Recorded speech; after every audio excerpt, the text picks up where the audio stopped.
5ஆம் நூற்றாண்டில் விருதுநகர் மாவட்டத்தில் அர்ஜுனாபுரம் என்றொரு சிறிய ஆனால் பசுமை நிறைந்த கிராமம் இருந்தது. எங்கும் வயல்கள், குளங்கள், மரங்கள், பறவைகளின் குரல். அந்த கிராமமே ஒரு தெய்வீக அமைதியை பெற்றிருந்தது.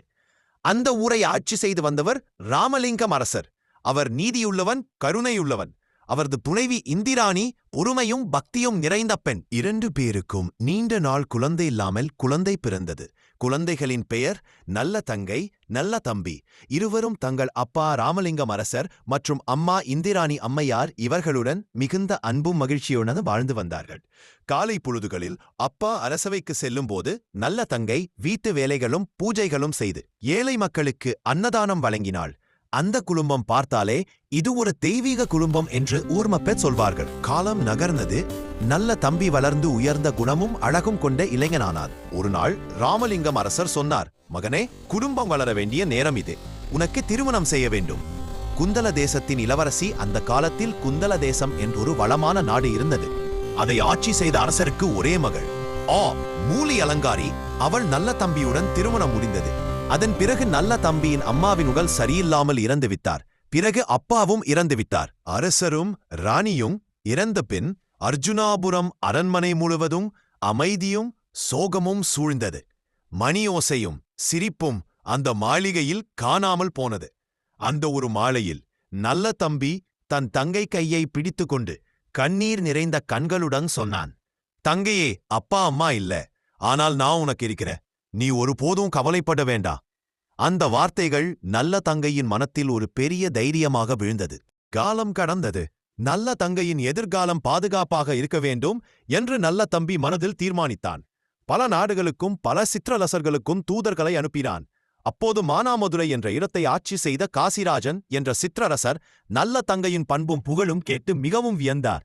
மானாமதுரை திருவிழா நகரமாக மாறியது. வீதிகளில் தோரணங்கள், வீடுகளில் விளக்குகள், நாதஸ்வரம் முழங்க, வேத மந்திரங்கள் ஒலிக்க நல்ல தங்கை காசிராஜன் திருமணம் சீரும் சிறப்பாக நடந்தது. ஒரு வண்டி நிறைய பொன் தங்கம், ஆடு மாடு கோழி என அனைத்து பொருட்களையும் கொடுத்து மகிழ்ந்தார் நல்ல தம்பி. திருமணத்துக்கு பிறகு 8 ஆண்டுகள் கடந்தன. அந்த காலத்தில் நல்ல தங்கி பெற்றது 4 ஆண் குழந்தைகள், 3 பெண் குழந்தைகள். 7 குழந்தைகளின் சிரிப்பால் அரண்மனை எப்போதும் முழங்கியது. காசிராஜனும் நல்ல தங்கையையும் தன் உயிர் போல நேசித்தான். ஆனால் காலம் தன் முகத்தை மாற்றியது. மழை பெய்யவில்லை. குளங்கள் வற்றின, வயல்கள் காய்ந்தன, தானிய கிடங்குகள் காலியானது. மெல்ல மெல்ல மானாமதுரை நாடு வறுமையில் மூழ்கியது. காசிராஜன் தன் மக்களுக்கு தன்னிடமுள்ள தானியங்களை கொடுத்து எவ்வளவோ முயற்சி செய்தான். பிறகு வறுமையில் மக்கள் இறந்து போனார்கள். ஒரு காலத்தில் அன்னதானம் செய்த அரண்மனை இப்போது ஒரு வேளை உணவுக்கே தவித்தது. நல்ல தங்கை தன் நகைகளை ஒன்றாக கழற்றி இனவுக்காக விற்றாள். என் பிள்ளைகள் பசியோடு இருக்கக்கூடாது என்று தாய் மனம் கதறியது. மானாமதுரை நாடு முழுவதும் வறுமை நிழல் போல் படர்ந்தது. மழை இல்லை, அன்னம் இல்லை, மக்களின் கண்களில் நம்பிக்கை இல்லை. அரண்மனைக்குள்ளும் அதே நிலைதான். ஒரு காலத்தில் காசிராஜன் ஆட்சி புரிந்த இடத்தில் இப்போது வெறும் மண் மட்டும். ஒரு நாள் ஒரு குழந்தை அழுதது, அம்மா பசி. அடுத்த கணம் மற்றொரு குழந்தை, அம்மா சோறு. 7 குழந்தைகளும் நல்ல தங்கையிடம் அழ ஆரம்பித்தன. அந்த அழுகுரல் அவளின் உயிரையே கிழித்தது. நல்ல தங்கை காசிராஜனிடம் சென்று கண்ணீர் மல்க கூறினாள், அரசே, என் பிள்ளைகளின் பசியை நான் பார்க்க முடியவில்லை. என் அண்ணன் அர்ஜுனாபுரத்தில் இருக்கிறார். அவருடைய வீட்டிற்கு சென்று என் பிள்ளைகளுக்கு ஏதாவது உணவு கொடுத்து உயிர் காப்பாற்ற அனுமதி தாருங்கள். நல்ல தங்கை புறப்பட தயாரான போது காசிராஜன் அவளிடம், அம்மா, நாம் இங்கேயே இருந்து விடலாம். உயிரோடு இருந்தாலும் சரி, இல்லாட்டாலும் சரி, எங்கேயும் போக வேண்டாம். அந்த வார்த்தைகள் ஒரு கணம் நல்ல தங்கையின் மனதை உருக்கியது. அவளை வாழ்க்கை போட்டுவிட்டது. என் பிள்ளைகளுக்காக நான் போக வேண்டும். என்னால் இங்கே தங்க முடியாது. அவள் காசிராஜனுக்கு பணிந்து வணங்கி தன் 7 குழந்தைகளின் கைகளையும் பிடித்துக்கொண்டு மீண்டும் காட்டு வழியாக நடக்க ஆரம்பித்தாள். அந்த நேரம் அதே காட்டில் நல்ல தம்பி வேட்டைக்கு வந்திருந்தான். வில்லும் அம்பும் மற்றும் வேட்டைக்கு புறப்படும் நண்பர்கள். அவன் திடீரென ஒரு பரிச்சயமான குரலை கேட்டான். அண்ணா திரும்பி பார்த்தால் மெலிந்து போன உடல், கண்ணீர் நிறைந்த கண்கள், கையில் 7 குழந்தைகள். அண்ணா, நாடு வறுமை. என் பிள்ளைகள் பசியால் தவிக்கிறார்கள். அதனால் உன் வீட்டுக்கு உதவி கேட்டு வந்தேன். அண்ணனின் நெஞ்சம் பிளந்தது. அவன் உடனே சொன்னான், தங்கையே, என் வீட்டில் உன் அண்ணி மூலி அலங்காரி இருக்கிறாள். அவளிடம் உணவு கேள், அவள் தருவாள். அதை கேட்ட நல்ல தங்கை கண்ணீருடன், அண்ணா, நீயும் எங்களுடன் வா. அப்போது நல்ல தம்பி தயக்கத்துடன் கூறினான், தங்கையே, நான் வேட்டைக்கு வந்திருக்கிறேன். வேட்டை முடிந்து திரும்ப 2 நாள் ஆகும். நீ குழந்தைகளை வீட்டிற்கு கூட்டிச் செல், நான் பின்னால் வருகிறேன். நல்ல தங்கை ஒரு கணம் அண்ணனை பார்த்தாள். பிறகு தன் பிள்ளைகளை பார்த்தாள். வேறு வழியில்லை. அவள் 7 குழந்தைகளையும் தன்னுடன் சேர்த்துக்கொண்டு அண்ணன் வீட்டை நோக்கி மீண்டும் அந்த கடினமான பாதையில் நடக்க ஆரம்பித்தாள். நல்ல தங்கை தன் 2 சிறு குழந்தைகளின் கைகளைப் பிடித்துக்கொண்டு கண் கலங்கியபடி அரண்மனை வாசலை நோக்கி நடந்து வந்தாள். பல நாட்களாக உணவின்றி உறங்காமல் தவித்த குழந்தைகளின் முகத்தில் பசியின் சாயல் தெளிவாகத் தெரிந்தது. அதே வேளையில் அரண்மனை முன் நின்றிருந்த மூலி அலங்காரியின் தம்பி அந்தக் காட்சியைப் பார்த்தான். தன் அக்காவிடம் சென்று அனைத்தையும் கூறுகின்றான். மூலி அலங்காரி கோபத்துடன், அரண்மனையில் இருக்கும் எல்லா பணிப்பெண்களும் இப்போதே வீட்டுக்குப் போகலாம் என்று உத்தரவிட்டாள். பிறகு மூலி அலங்காரி அங்கிருந்த உணவு பாத்திரங்கள், அரிசி மூட்டைகள், பழங்கள், பால் அனைத்தையும் ஒரு மறைவு அறையில் ஒளித்து வைத்தாள். அரண்மனையில் பசியின் நிழலும் தெரியாதபடி செய்தாள். பின்னர் அவள் தன் உடலை சோர்ந்தது போல காட்டி படுத்தையில் விழுந்து கிடந்தாள். நின்றாள். உன் அண்ணன் வேட்டைக்குப் போயிருக்கிறான். அவர் பாதுகாப்பாக திரும்பி வரவேண்டும் என்பதற்காக நாங்கள் எல்லாரும் விரதம் இருக்கிறோம் என்று பெரிய பொய்யை சொல்லி முடித்தாள். அந்த வார்த்தைகள் நல்ல தங்கையின் காதில் விழுந்ததும் அவள் தலை குனிந்தாள். ஆனால் அவளின் பின்னால் நின்ற இந்த பசியால் களைத்த குழந்தைகள் அழ ஆரம்பித்தனர். அரண்மனை முழுவதும் குழந்தைகள் உணவு இருக்கும் என்று தேடி அலைகிறார்கள். ஆனால் ஒன்றும் கிடைக்கவில்லை. அதை பார்த்த நல்ல தங்கை தாங்க முடியாமல் மண்டியிட்டு விழுந்து கைகளை கூப்பி, அண்ணி, என் குழந்தைகள் பசியில் வாடுகிறார்கள், ஏதாவது ஒரு உணவு கொடுங்கள் என்று கூறுகிறாள். நல்ல தங்கையின் அழுகுரல் அரண்மனைச் சுவர்களைத் தாண்டியும் கேட்டது. ஆனால் மூலி அலங்காரியின் மனம் அதைவிட கடினமாக இருந்தது. சற்று தூரத்தில் இருந்த ஒரு ஓட்ட மண்பானையை, பச்சை மட்டை, பல வருடங்களுக்கு முன் சேர்த்த பழைய கேப்பைகள், அதில் குழுப்பூச்சிகள் குமிழ்ந்து கொண்டிருந்தன. அதைத் தூக்கி நல்ல தங்கையின் கையில் கொடுத்து, இதான் என்னிடம் இருக்கிறது, இதை காட்சி உம் குழந்தைகளுக்கு கொடு என்று கேலியாகச் சொன்னாள். அதை பார்த்த நல்ல தங்கையின் கண்களில் வேதனை பெருக்கெடுத்தது. ஆனாலும் குழந்தைகளின் பசியைக் கண்டு அவள் அதை மறுக்கவில்லை. அந்த ஓட்ட மண்பானையை அவள் மெதுவாக எடுத்துக்கொண்டு அரண்மனை வாசல் அருகே சென்று அதிலிருந்த புழு பூச்சிகளையெல்லாம் நீரால் கழுவி சுத்தம் செய்தாள். வானத்தின் நோக்கி பார்த்து, சிவபெருமானே, என் குழந்தைகள் பசியால் வாடுகிறார்கள். இந்த பச்சை மட்டை எரியாதது என்றாலும் உங்களின் அருளால் எரியட்டும் என்று அழுது வேண்டினாள். அவளின் பிரார்த்தனையும் கலந்து அந்த பச்சை மட்டையை நெருப்பில் எரியத் தொடங்கியது. அதிசயம்! அதிசயம்!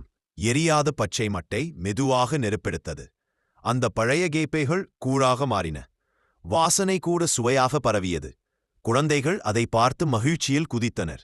அம்மா, சாப்பாடு என்று கைகளை தட்டிக்கொண்டு உட்கார்ந்தனர். நல்ல தங்கையின் முகத்தில் பல நாட்களுக்குப் பிறகு ஒரு சிறு நம்பிக்கை ஒளிர்ந்தது. அதே நொடி அந்த காட்சியைப் பார்த்த மூலி அலங்காரியின் கண்களில் பொறாமை தீப்பற்றியது. ஓடி வந்து ஒரு வார்த்தை கூட பேசாமல் காலால் எட்டி அந்த மண்பானையை உடைத்தாள். கூழ் தரையில் சிதறியது. மண்பானை நுழங்கியது. குழந்தைகளின் சிரிப்பு அழுகையாக மாறியது. அம்மா, சாப்பாடு என்று அவர்கள் அழுதனர். மண்பானை உடைந்த சத்தம் நல்ல தங்கையின் இதயத்தையும் உடைத்தது. ஒரு நொடி அவள் நிலை குலைந்து நின்றாள். கண்ணீர் கண்களில் நிரம்பியது. ஆனால் கோபம் இல்லை, சாபம் இல்லை. அந்த அமைதிதான் மூலி அலங்காரியை அச்சுறுத்தியது. அவள் பதறி, நல்ல தங்கா, என்னை சபிக்காதே என்று சொல்லிவிட்டாள். அந்த வார்த்தைகள் கேட்ட நல்ல தங்கை மெதுவாக அவளை பார்த்தாள். அவளில் கண்களில் வலி இருந்தது. ஆனால் பழிவாங்கும் எண்ணமில்லை. அவள் அமைதியாகச் சொன்னாள், நான் உங்களை சபிக்க மாட்டேன் அண்ணி. என்னை படைத்த ஆண்டவர் எல்லாவற்றையும் பார்த்துக்கொண்டே இருக்கிறார். அவர் அமைதியாக இருத்தாலே நீதி இல்லை என்ற அர்த்தம் அல்ல. நான் உங்களை ஏன் சபிக்கப் போகிறேன் என்று கூறிவிட்டு தன் குழந்தைகளின் கைகளை பிடித்து கொண்டாள். வாங்க போகலாம் என்று மெதுவாக சொன்னாள். அவள் வெளியே நடக்கத் தொடங்கியபோது அரண்மனை முன் கூடியிருந்த மக்கள் அனைவரும் அவளின் துன்பத்தை பார்த்து கண்ணீர் சிந்தினர். ஒருவர் முன்வந்து, அம்மா, எங்கள் வீட்டில் ஒரு வாய் சாப்பாடு இருக்கிறது, குழந்தைகளுக்கு ஊட்டி விட்டு போங்கள் என்று அனைவரும் கூறுகிறார்கள். குழந்தைகளின் கைகளை பிடித்தபடி காட்டுப்பாதையை நோக்கி மெதுவாக நடந்து சென்றாள். அந்த பாதை முள்ளும் கல்லும் நிறைந்தது. ஆனால் அவளின் நம்பிக்கை அதைவிட வலிமையானது. பசியால் குழந்தைகள் அழுதபடியே, அம்மா, பசிக்குது என்று சொல்லிக்கொண்டே அவளின் கையை இறுக்கமாக பிடித்தனர். அந்த ஒவ்வொரு வார்த்தையும் அவளின் இதயத்தை நுகுக்கியது. சற்று தூரத்தில் ஒரு சிறுவன் ஆடுகளை மேய்த்துக் கொண்டிருந்தான். அவனை பார்த்ததும் நல்ல தங்கை ஓடிச் சென்று, தம்பி, இங்கே எங்காவது தண்ணி கிடைக்குமா என்று கேட்டாள். சுற்றி பார்த்து, அங்கே ஒரு கிணறு இருக்கு அக்கா, சில நேரம் தண்ணி இருக்கும், இப்போ இருக்குமா எனக்கு தெரியல என்று சொன்னான். நல்ல தங்கை அந்த நம்பிக்கையோடு குழந்தைகளை அழைத்துக் கொண்டு அங்கே சென்றாள். அவள் பார்த்த காட்சி அவளின் உள்ளத்தை முற்றிலும் உடைத்தது. குளத்தில் தண்ணீர் இல்லை. குழந்தைகள் பசியும் தாகமும் சேர்ந்து மயக்க நிலையில் அவளின் மடியில் சாய்ந்தனர். அம்மா என்று கூட சொல்ல முடியாமல் அவர்கள் கண்கள் மூடிக்கொண்டன. நல்ல தங்கை அவர்களை தழுவிக்கொண்டு கண்ணீர் சிந்தினாள். நம்மை படைத்த இறைவனுக்கே எங்கள் மேல் இரக்கம் இல்லையென்றால் நாம் ஏன் உயிரோடு இருக்க வேண்டும் என்று அவள் மனம் கதறியது. அவள் வானத்தை பார்த்தாள், பதில் இல்லை. பூமியை பார்த்தாள், ஆதரவு இல்லை. அந்த வேதனையில் அவள் ஒவ்வொரு குழந்தையையும் அன்புடன் அணைத்துக் கொண்டாள். நாம் ஏன் உயிரோடு இருக்க வேண்டும் என்று எண்ணினாள். ஒரு கணம் நல்ல தங்கை நின்றாள். அவளின் மனம் ஓயாமல் ஓடியது. நான் இல்லாமல் போனால் நம் அண்ணன் வருவான், என் கணவன் காசிராஜன் வருவார், அவர்கள் உண்மையை அறிய வேண்டும் என்று எண்ணினாள். அவள் மெதுவாக தன் அண்ணன் கொடுத்த சங்கினை கிழக்கு மேடையின் ஒரு பக்கத்தில் வைத்தாள். பிறகு தன் கணவன் திருமண நாளில் கட்டிய தாலியை மற்றோ பக்கத்தில் மரியாதையுடன் வைத்தாள். இவை பார்த்தால் என் கதை பேசும் என்று அவள் மனம் சொன்னது. தன் பெற்ற குழந்தைகளை ஒவ்வொன்றாக எடுத்து கிணற்றுக்குள் வீசினால், முதல் பையன், அம்மா என்னை விட்டு விடுங்கள், நான் உயிரோடு இருக்கிறேன், சோறு இல்லாவிட்டாலும் பரவாயில்லை என்று கூறுகிறான். இல்லடா, இந்த உலகத்தில் என்னை தவிர உன்னை யாரும் உண்மையா பார்த்து கொள்ள மாட்டார்கள். பிறகு அவளும் அந்த கிணற்றுக்குள் குதித்து விழுந்து உயிர் விடுகிறாள். கிணறும் முழுவதும் அவள் கூந்தல் முடி பரவி உள்ளது. குழந்தைகள் தெரியாதபடி மறைந்திருக்கிறது. காசிராஜன் தன் மனைவியை தேடி காடு வழியாக விரைந்து வந்தான். ஒவ்வொரு பாதையும் அவனுக்குள் பதற்றத்தை அதிகரித்தது. எங்கே போனால் என் நல்ல தங்கை, குழந்தைகள் எப்படி இருப்பார்கள் என்று அவன் மனம் இடைவிடாது கேட்டது. அதே நேரம் தன் அண்ணன் நல்ல தங்கையை தேடினான். குழந்தைகளின் சத்தம் கூட அங்கு இல்லை. அரண்மனை முழுவதும் வெறிச்சோடி இருந்தது. அப்போது மூலி அலங்காரி அவனிடம் அமைதியாக வந்து, உங்கள் தங்கையை நான் பார்த்தேன், குழந்தைகளுக்கு உணவும் கொடுத்தேன். ஆனால் அவள் அண்ணன் வந்தால்தான் நான் சாப்பிடுவேன் என்று சொல்லிவிட்டு இங்கிருந்து போய்விட்டாள் என்று பொய்யாக சொன்னாள். அரண்மனை வெளியே நின்றிருந்த மக்கள் அவனை சுற்றி வந்தனர். அரசே, அது உண்மையில்லை. நல்ல தங்கை பசியோடு குழந்தைகளை பிடித்துக்கொண்டு இங்கிருந்து வெளியேறினாள். அவன் முகம் சிவந்தது, கண்களில் கோபம் கொதித்தது. அவன் மூலி அலங்காரியை நோக்கி, என் தங்கைக்கு ஏதாவது நடந்திருந்தால் உன்னை நான் சும்மா விடமாட்டேன் என்று கடுமையாக சொன்னான். பிறகு ஒரு நொடி கூட தாமதிக்காமல் அவன் திரும்பி காட்டுப்பகுதியை நோக்கி வேகமாக சென்றான். பிறகு அந்த கிணற்று பகுதியில் காசிராஜன் அமர்ந்த ஆளுகின்றான். அவள் அண்ணனும் உற்று நோக்கி பார்த்த அவனும் அழத் தொடங்குகிறான். பிறகு காசிராஜன் அங்கே உயிர் விடுகின்றான். அவள் அண்ணன் ஒரு முடிவு எடுக்கின்றான். தன் தங்கை நிலைமைக்கு யார் காரணம் என்று எண்ணி அனைவரையும் அழிக்க வேண்டும் என நினைக்கின்றான். காட்டில் தங்கையை பார்த்த பின் நல்ல தம்பி மனதில் ஒரு தீர்மானத்துடன் விரைந்து அரண்மனைக்குத் திரும்பினான். மூலி அலங்காரியிடம் அவன் இனிய குரலில் சொன்னான், உன் தம்பிக்கு நல்ல முறையில் திருமணம் செய்து வைக்கிறேன். மூலி அலங்காரிக்கு மிகவும் மகிழ்ச்சி அடைந்தால் பிறகு அரண்மனைச் சிற்பிகளை அழைத்து நல்ல தம்பி கூறினான், எனக்கு மிகப்பெரிய ஆனால் வலிமை அற்ற ஒரு அரண்மனை 7 நாட்களுக்குள் கட்டித்தர வேண்டும். சிற்பிகள் அரசரின் கட்டளையென அதை ஏற்றுக்கொண்டு அதேபோல் அரண்மனை அமைத்துக் கொடுத்தார்கள். திருமணக் கோலாகலம் மூலி அலங்காரி மிகுந்த மகிழ்ச்சியில் மூழ்கினாள். சொந்த பந்தங்கள் வந்தனர். நாதஸ்வரம் முழங்கியது. திருமணம் கோலாகலமாக நடந்தது. திருமணம் முடிந்த பின் நல்ல தம்பி அந்த புதிய அரண்மனையை மூலி அலங்காரின் தம்பிக்கு பரிசாக அளித்தான். மூலி அலங்காரி மகிழ்ச்சியில் குதித்தாள். ஒரு நொடி, ஒரு பேரழிவு. ஆனால் அடுத்த நொடியை அந்த அரண்மனை தூள் தூளாக நொறுங்கி விழுந்தது. கத்தல்கள், அதிர்ச்சி, அழுகுரல்கள். அங்கே இருந்த அனைவரும் விதியின் பிடியில் உயிரிழந்தார்கள். பிறகு நல்ல தம்பியும் தன் தங்கை இறந்த இடத்தில் அவனும் உயிர் விடுகின்றான். அதன் பிறகு அங்குள்ள மக்கள் அனைவரும் இறைவனிடம் வேண்டுகிறார்கள். மக்கள் அனைவரும் கிணற்றடியோரத்தில் முன்கூடி கண்ணீர் மல்க இறைவனிடம் முறையிட்டார்கள். இறைவா, தன் தங்கை இறந்த துயரத்தில் அவள் அண்ணனும் அவள் கணவரும் உயிர் மடிந்தார்கள். அந்த நொடியில் சிவன் பெருமான் பார்வதி அம்மாவுடன் அங்கு தோன்றினார்.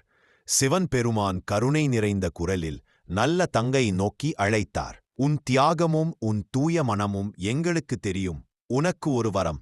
நீ விரும்பினால் மீண்டும் பிறந்து உன் அண்ணனுடனும் உன் கணவருடனும் மகிழ்ச்சியாக வாழலாம். என்று வரம் கொடுத்தார். ஆனால் நல்ல தங்கா சிவன் பெருமானின் முன்னால் தலைவணங்கி நின்ற நல்ல தங்கா அமைதியும் தைரியமும் நிறைந்த குரலில் இவ்வாறு பணிவுடன் கேட்டாள். இறைவா, பிறப்பு உண்டென்றால் இறப்பு நிச்சயமாக இருக்கும். அதனால் நாங்கள் இறந்தது இறந்ததாகவே இருக்கட்டும். எங்களுக்கு மீண்டும் பிறப்பு வேண்டாம். பசியால், வறுமையால், அநீதியால் அழுகிறார்கள். அவர்கள் என்னை நம்பி வணங்கினால் அவர்களின் துயரத்தை நான் தீர்த்து வைக்க எனக்கு ஒரு வரம் அருளுங்கள். இனி துயரத்தில் உள்ள பெண்கள் உன்னை நினைத்து வணங்கினால் அவர்களின் துன்பம் தீரும். அவர்களின் கண்ணீர் துடைக்கப்படும். இது என் வரம். அவள் உயிர் நீத்த இடத்தில் ஒரு சிறிய கோவில் எழுப்பட்டது. விளக்குகள் ஏற்றப்பட்டன. பெண்கள் தங்கள் துயரத்தை சொல்லி நேர்த்திக்கடன் செலுத்தினார்கள். இன்றும் மக்கள் சொல்கிறார்கள், நல்ல தங்காவை மனமாறு வணங்கினால் பெண்களின் துயரம் தீரும். இதுவே இந்த கதையின் வரலாறு.